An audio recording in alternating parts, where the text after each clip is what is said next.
The advice every founder gets about making content is to just start. I think that is probably the worst thing you could tell someone. Not because they'll make bad videos, that's part of the journey. It's because just start is not helpful. It just makes the void between not starting and actually making a first video even wider. So most founders just put it off, don't record for months or even years. So in this video, I am going to hold your hand and walk you through how to cross that abyss by going through the formats, how to pick the correct format for each video, and the structure behind the scenes that every video needs. By the end, you will be able to make high quality videos as a founder. And here's the secret, it's not even that complicated. So let's jump in. So actually, quick bit of context before we jump in.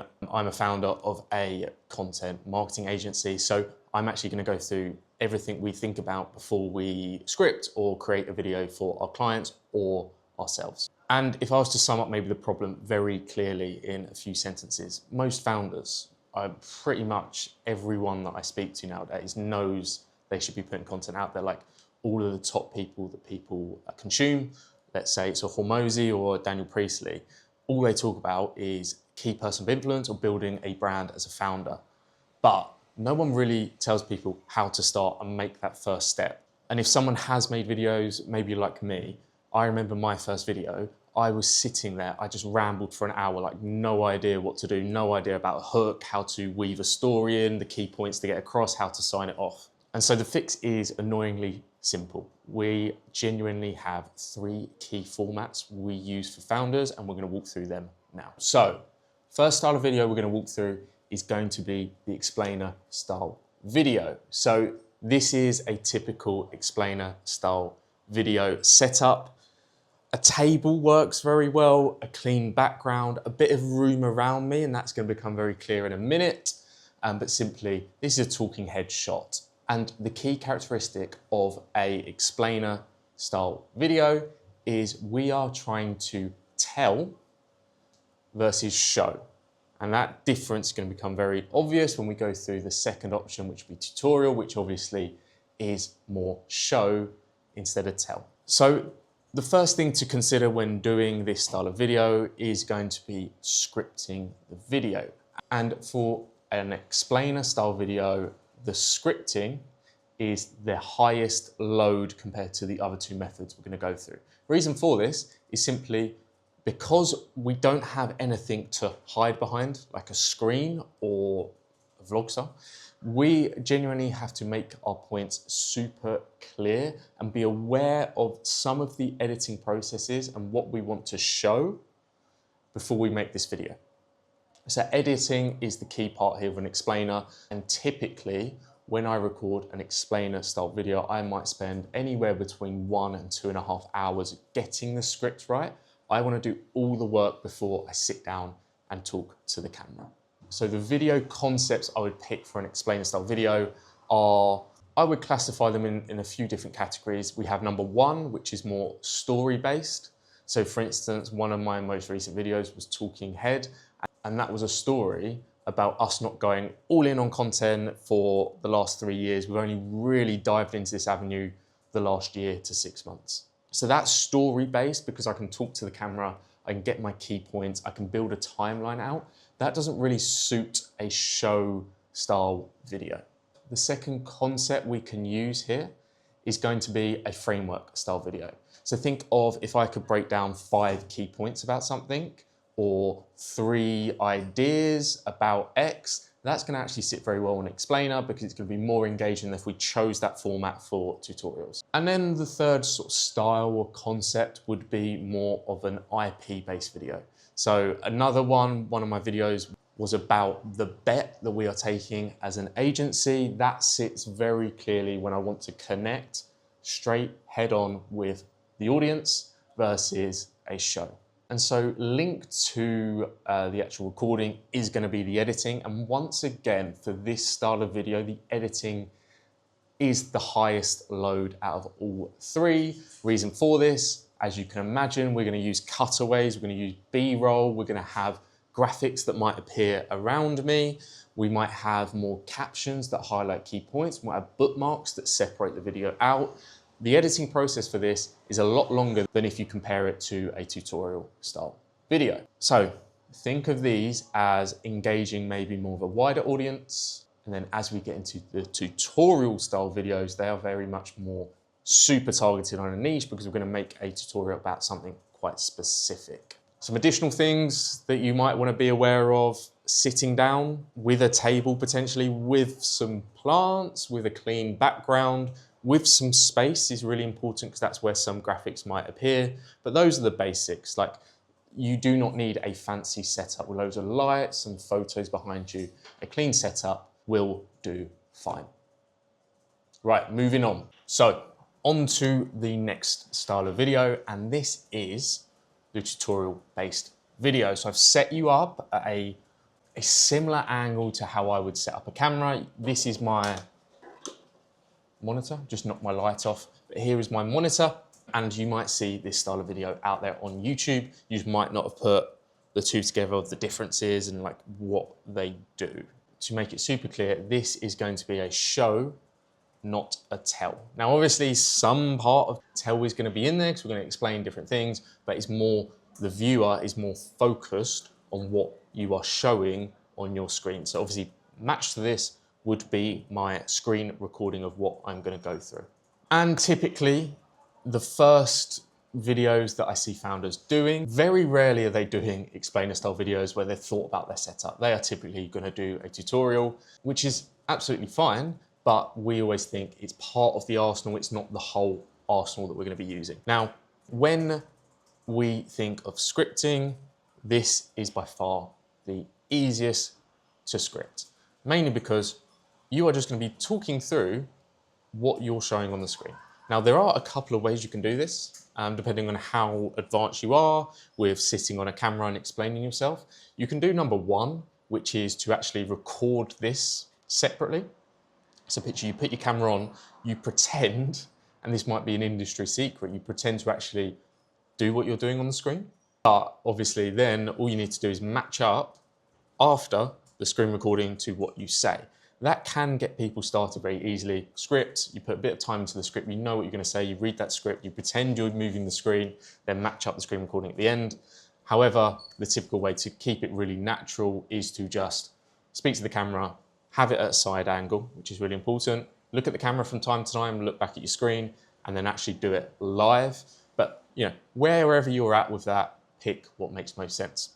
And naturally, the best concepts are going to be tutorials around using tools or how you actually action something live in your day-to-day, i.e. this is how I edit a YouTube video. That would be better to show, not to tell. To tell would be really difficult to do that and actually get the right graphics. Showing would be very easy. Or it might be how I script a video and actually go through the process step by step. A lot easier to show versus tell. Anything that actually makes a lot more sense for the audience to watch what's going on. If it's a little bit complicated, if you've got some actual systems and processes, it might be easier to show. And naturally, as a byproduct of that, editing is the lowest load out of all three. You are simply airing what you're doing to the video, have a hook at the beginning that's not screen record, have an outro that's not screen record, but actually the load of the edit is done because you've already done the screen recording of the video. So I would say that is the easiest to do, but I would say these are more effective once you have an audience because, for instance, me making a video on how to script a YouTube video as a founder is very targeted to a specific niche versus if I was to do an explainer, it might be wider and we almost are building a wider audience and then going in with more specific tutorial based. I naturally tend to go towards watching more explainer style videos because they're a little bit more engaging than sitting there on a 30-minute tutorial. And I always think tutorials, if it's a lot shorter, I don't know what value I'm getting because realistically, if it's something that's going to revolutionize my business, I don't think I could learn it in 15 minutes watching someone. But that's maybe personal preference. That's just an idea maybe to think of. So we're going to move on to the third style of video, and this is my personal favorite. And the basics behind it is I'm going to call it the vlog style explainer. And I reckon a lot of you are going to cringe at that, thinking about content creators, influencers.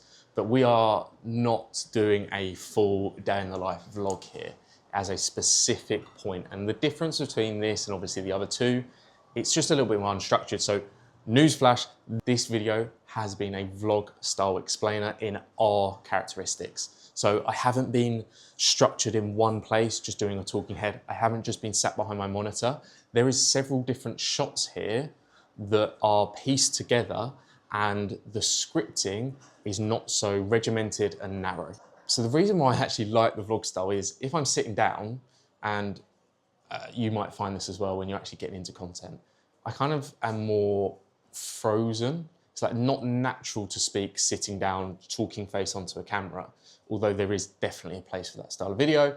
I can move about, I can use my hands more, I can not focus too much on the exact script I want to talk about. I've got a script that I have written down, like the key points that I need to get across here. And then all I'm doing is, I'm going to use the word rambling, but I don't think rambling is the right word. It's simply, I'm not worried about what I'm saying here. I just need to get those key points. I'm going to go and have a look. If I've ticked those off, then I can move on to the next section. So if we break it down based on some of the characteristics that I've maybe mentioned earlier, scripting, this is maybe the lowest load, very similar to tutorial based, where simply I just need to write down the key points that I need to get across. I need to basically make sure I have some examples that are more engaging. And that is pretty much it. I don't need it to be full, broken down, full script like the sit down explainer. This is just going to be more active. And then some concepts to actually use here. I would actually use very similar to the sit down explainer. It's just a different style of doing it, more on the move, and it really depends on the industry that you work with, what works better. For us, targeting founders, I don't think people really care if it's more interactive, more energetic, or sitting down and being really precise for our purposes. But if you are in a very maybe more professional, more corporate, then maybe the vlog style and the demographics you're going after might make less sense, but the sit down explainer might be the golden ticket that you're going to use. In terms of editing, this one once again has very low lift because we're not relying on more motion graphics, and motion graphics are typically the thing that takes the most time here. We're going to be using captions, we're going to use maybe some bookmarks, we're going to be using some B-roll to bring it to life. So there you have it, the 3 formats to use and the breakdowns of what one you should use for each video, some examples. The only other thing I would make sure is really clear is use this structure, and I'm going to probably pop it up here. We need, for every single video, we need a hook. The pattern interrupt sets up a promise of a video. We see, like, genuinely, if you do not have a well scripted hook, your video will drop off, and basically YouTube rewards people for staying on a video. So if your hook is not attention grabbing, doesn't set up the video well, then you are going to suffer for it in terms of views. The second thing is obviously the main bulk. I would typically for each video have 3 to 5 key points and try and weave a story through all of them so they're connected.